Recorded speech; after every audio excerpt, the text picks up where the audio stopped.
Welcome to this e-learning presentation, which will provide an overview of the child protection and safeguarding procedures for boarding facilities associated with Recognised Schools 2023. This presentation will provide an overview of relevant updates. It will explore the aims of the child protection and safeguarding procedures for boarding facilities associated with Recognised Schools 2023, the definition of a boarding facility, key updates in Appendix 2, vetting and recruitment of personnel, expected procedures when selecting student leaders, policies and procedures for management authorities in boarding facilities, reporting of concerns, governance and vetting, oversight, and finally, inspections. In accordance with the Children First Act 2015, the Department of Education has put in place updated procedures to provide clear and consistent child protection and safeguarding procedures for boarding facilities. This document applies to all boarding facilities associated with recognised schools. Some boarding facilities may be separate to recognised schools, but they are deemed to be associated with recognised schools, as in almost all cases, they are operating because of the existence of the recognised school. The aim of these procedures is to inform the management of all boarding facilities of what is required for the implementation of the Children First Act 2015, and to ensure that arrangements for the oversight of the requirements of the Children First Act 2015 are in place across all boarding facilities. In order to be fully informed of the child protection requirements for schools and boarding facilities, the following documents are important. Children First National Guidance for the Protection and Welfare of Children 2017. The Child Protection Procedures for Primary and Post-Primary Schools 2017. And the Child Protection and Safeguarding Procedures for Boarding Facilities associated with Recognised Schools 2023.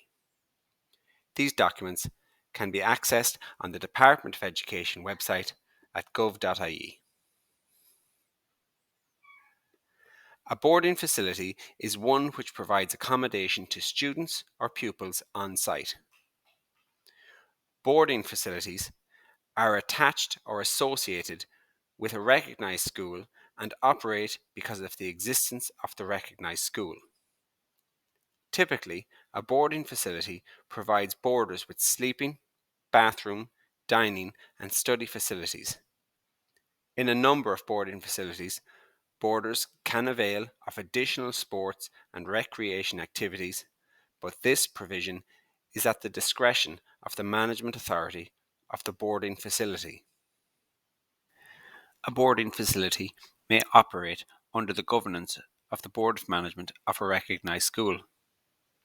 It may also operate under a separate management authority and not be subject to oversight by the Board of Management of the recognised school. Table 1 illustrates management structures in boarding facilities attached to recognised schools.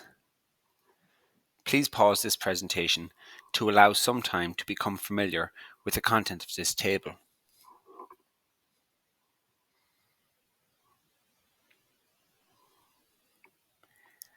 Section 8.8.9 of the Child Protection Procedures for Primary and Post-Primary Schools 2017 states that where a school provides any after-school activity or service to its pupils, such as boarding facilities, it should ensure that it has in place adequate child protection measures for that activity or service, and that these include clear reporting procedures for ensuring that any child protection concerns arising within such activity or service are reported promptly to TUSLA in accordance with the relevant requirements of the Children First National Guidance 2017 and the Children First Act 2015.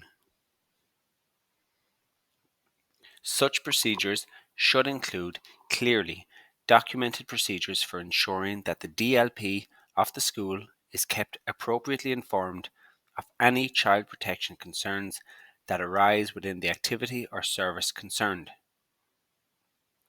In accordance with the Children First Act 2015, the school's risk assessment and child safeguarding statement must also take into account of any such activity or service and specify the risks of harm identified and the procedures that are in place to manage those risks.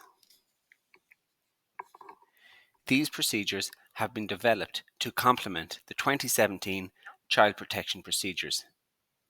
They provide more comprehensive information to ensure that clear and consistent child protection and safeguarding procedures are in place in boarding facilities.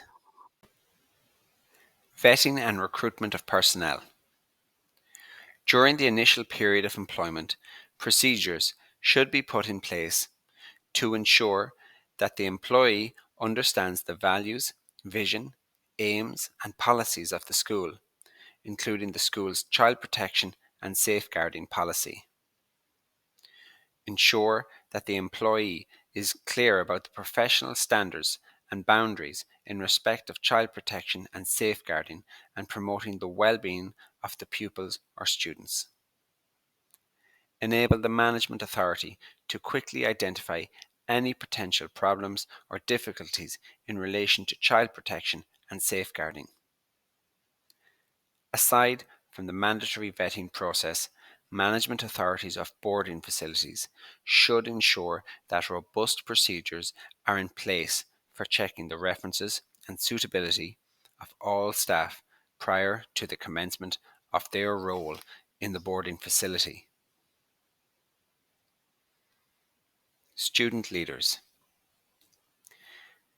In many boarding facilities, student leaders, including prefects, boarder council members, and others with student leadership roles, are assigned to fulfill a variety of leadership roles in the boarding facility.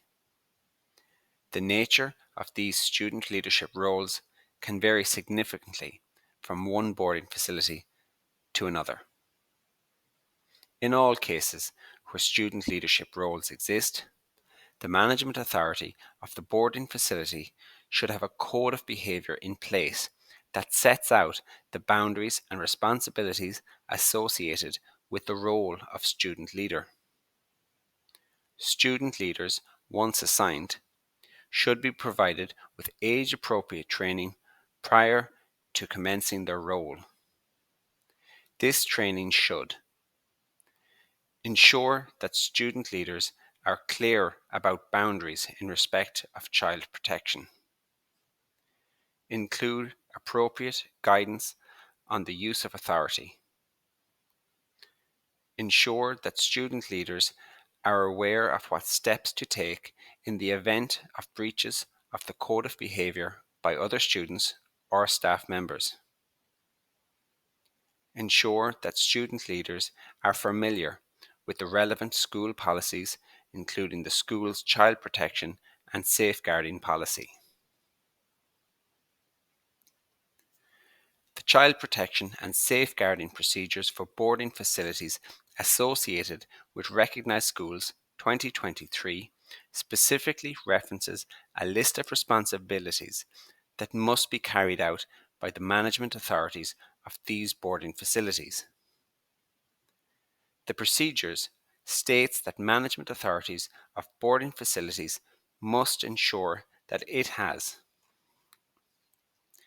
carried out a risk assessment to identify where a child or young person could be at risk of harm in the boarding facility, developed a child safeguarding statement that outlines the policies and procedures which are in place to manage the risks that have been identified in the boarding facility, appointed a relevant person, specifically named in the safeguarding document, to be the first point of contact in respect of the child safeguarding statement, and displayed the child safeguarding statement in a public place near the main entrance to the boarding facility. Management authorities must also ensure it has arrangements in place to provide children and young people, their parents, guardians, boarding facility personnel, and other workers with the child safeguarding statement. Arrangements in place to review the child safeguarding statement annually. Appropriate supports and policies in place, such as anti-bullying, child protection, code of behaviour, and critical incident, and should use these to support the general well-being of boarders. The Management Authority must have procedures in place for appointing a relevant person to be the first point of contact in respect of the child safeguarding statement, and should have the name of that person and their contact details listed on the statement. Reporting concerns regarding child protection, which reflect the requirements of Children First 2015 and Children First National Guidance. Making the children and young people, their parents, guardians, and boarding facility personnel aware of these reporting procedures. Managing allegations against personnel of the boarding facility. Management Authority must have procedures in place for selecting and recruiting appropriate personnel to work with children and young people. Providing training to all personnel in respect of recognising and reporting the abuse or neglect of young children and young people. Maintaining a list of mandated persons working within the boarding facility. Ensuring mandated persons working within a service are aware of their responsibility as mandated persons. Additional requirements regarding appropriate supports, a system for boarders raising concerns, a system for responding to parents' concerns, IT acceptable use policy, and overall positive relationships can be accessed in the specific procedures. The management of the boarding facility should ensure that all personnel and management authority members have the necessary familiarity with these procedures and with the child protection procedures for primary and post-primary schools 2017 to enable them to fulfil their responsibilities therein. It is envisaged that this will be achieved by developing a culture of awareness of these procedures amongst all personnel and ensuring that available training is undertaken. It is everyone's responsibility to protect children and young people and to do our best to keep them safe.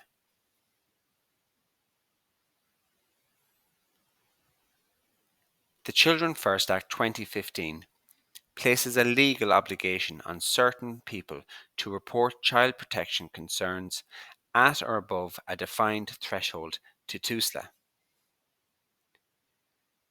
Mandated persons must also assist TUSLA on request in its assessment of child protection concerns about children who have been the subject of a mandated report.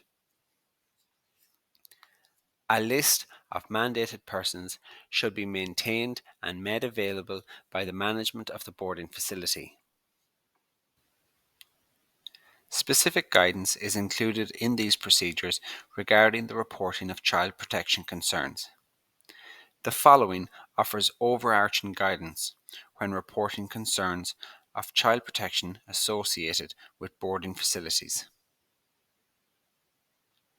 If the concern relates specifically to the boarding facility, it is the DLP of the boarding facility who should be informed, regardless of whether the concern came to the attention of the staff member in the school or in the boarding facility.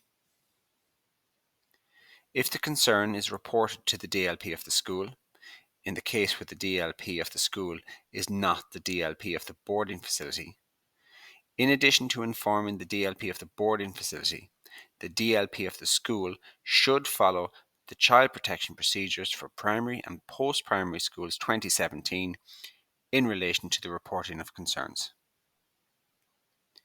If a mandated report is required, this report may be submitted jointly by the DLP of the school and the DLP of the boarding facility. If the concern relates specifically to the school, it is the DLP of the school who should be informed, regardless of whether the concern came to the attention of the staff member in the school or in the boarding facility. If the concern is reported to the DLP of the boarding facility, in the case where the DLP of the boarding facility is not the DLP of the school, in addition to informing the DLP of the school, the DLP of the boarding facility should follow the Child Protection Procedures for Primary and Post-Primary Schools 2017 in relation to the reporting of concerns. If a mandated report is required, this report may be submitted jointly by the DLP of the school and the DLP of the boarding facility.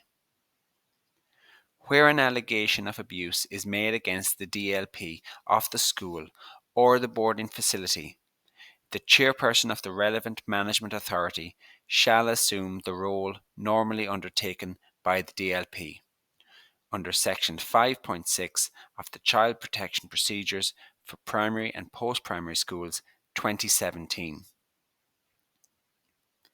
If any member of the boarding facility personnel, whether a mandated person or not, receives an allegation or has a suspicion that a child may have been abused or neglected, is being abused or neglected, or is at risk of abuse or neglect, as described in Chapter 2 of the Child Protection Procedures for Primary and Post-Primary Schools, he or she shall, without delay, report the matter to the relevant DLP, who is responsible for ensuring that the reporting procedures in Chapter 5 of the Child Protection Procedures of the Primary and Post-Primary Schools are followed.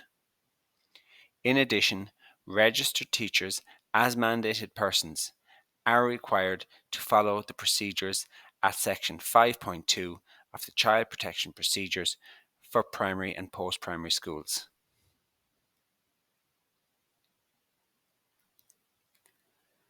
The management authority of the boarding facility must be in a position to provide a declaration that each member of the management authority of the boarding facility is aware of its vetting responsibilities in respect of all personnel in the facility.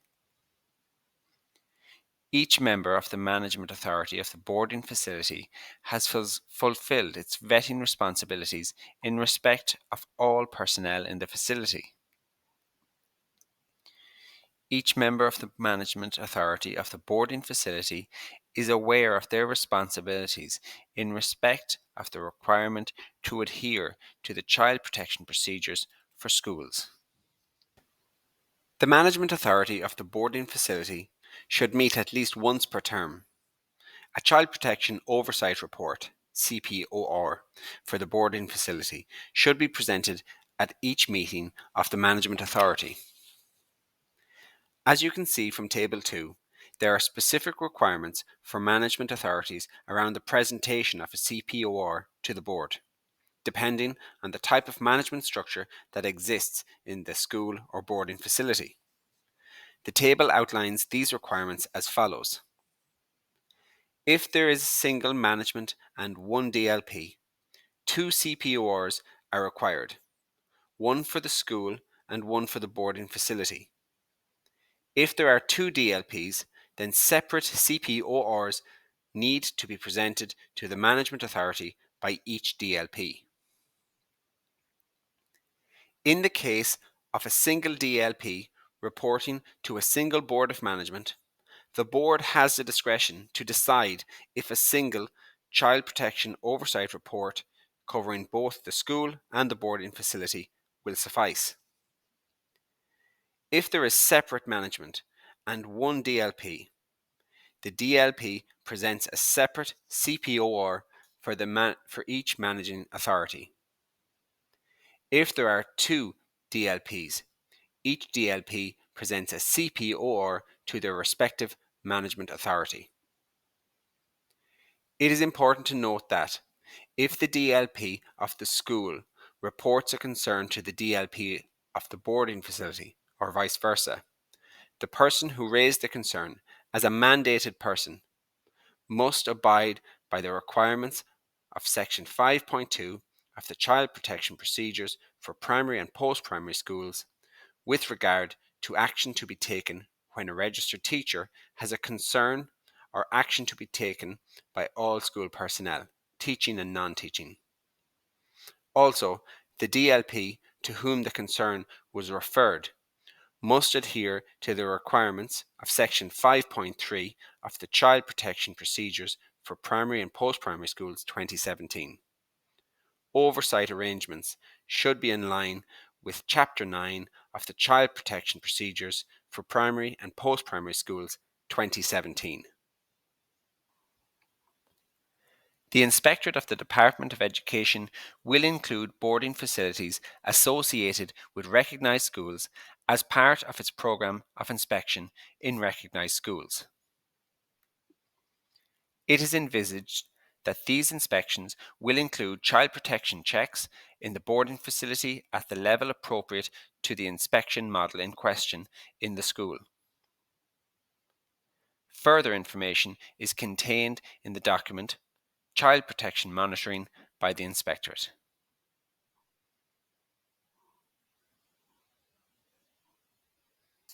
Appendix 1 of the Child Protection and Safeguarding Procedures for Boarding Facilities associated with Recognised Schools 2023 is a quality assurance checklist. It lists a number of checks for the school and or board of management to consider to support child protection and safeguarding arrangements under the following headings: living away from home, weekend and or term breaks, student participation, substances, bullying, abusive, inappropriate behavior and online safety, interpersonal relationships, Child Safeguarding Statement, CSS, which must include a risk assessment, RA. Appendix 2 of the Child Protection and Safeguarding Procedures for Boarding Facilities associated with Recognised Schools 2023 provides the following advice. Management of boarding facilities must ensure that the following three elements are incorporated into their child safeguarding statement. The need to state explicitly at the beginning of the child safeguarding statement that the school operates a boarding facility. A requirement that the relevant person be named explicitly on the child safeguarding statement. That the management of the boarding facility maintain a list of all mandated persons working in the boarding facility. TUSLA's advice is that in a boarding facility, it is likely that there will be a mandated persons working with the children who are not teachers. Such mandated persons could include, for example, care workers, registered nurses, members of the clergy, or other persons listed in Schedule 2 of the Children First Act 2015. TUSLA's advice is that a list of mandated persons be maintained in all boarding facilities and that this list be referred to in the child safeguarding statement. Incorporating these three elements in the child safeguarding statement will ensure that all recognised schools with boarding facilities are more informed with regard to some of their specific responsibilities in relation to child protection. Congratulations, you have reached the end of this e-learning presentation. We hope that you have found this presentation both helpful and clarifying. Please revisit this series of presentations as often as you would like to refamiliarize yourself with both the Child Protection Procedures 2017 and the Child Protection and Safeguarding Procedures for Boarding Facilities associated with Recognised Schools 2023.